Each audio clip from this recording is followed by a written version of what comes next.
Hey family, today I want to welcome you right back to another video with me, Netta, and this is Black Lives Count. So we're going to be discussing some information that I looked up about birth rates and about what's going on in those folks' birth rates versus other countries or other communities, shall I say. Copyright disclaimer: under Section 107 of the Copyright Act of 1976, allowance is made for fair use.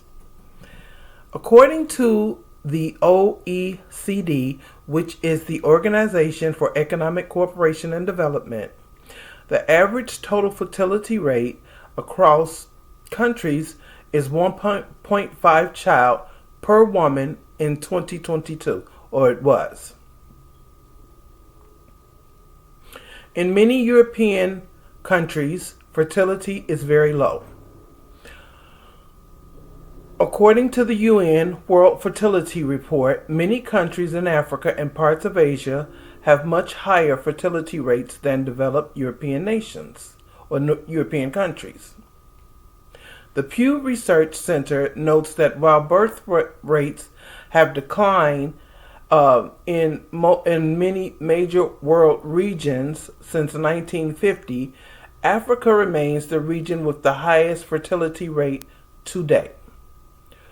What this means in context is that countries with large white populations, especially in Europe and North America, tend to have very much below replacement fertility rates.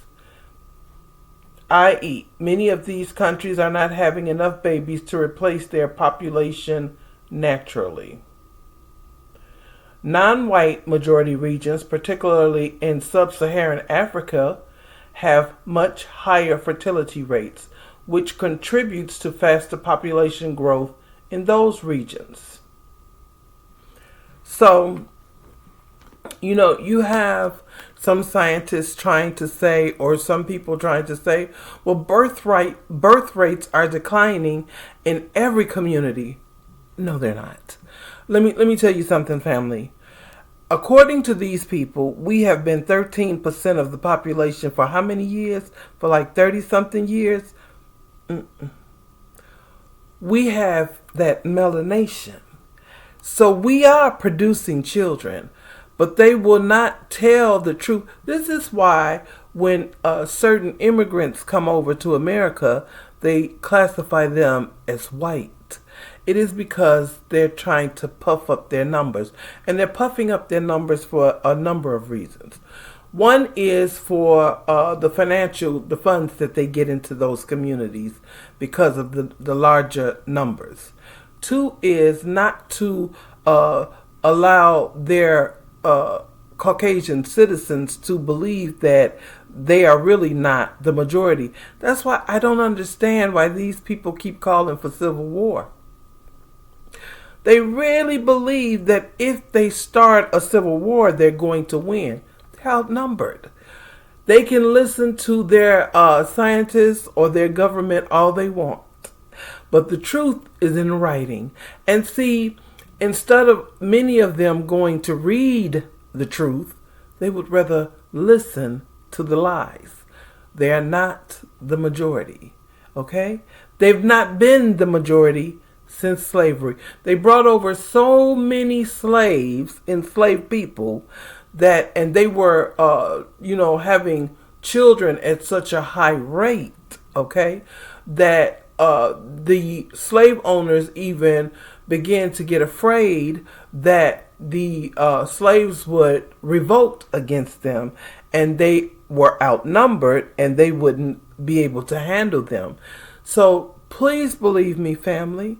I just have a PhD, okay? I don't know anything, but I do my research, and they are not the majority.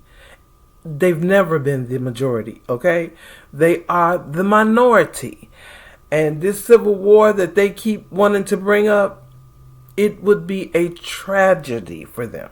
It really, really would.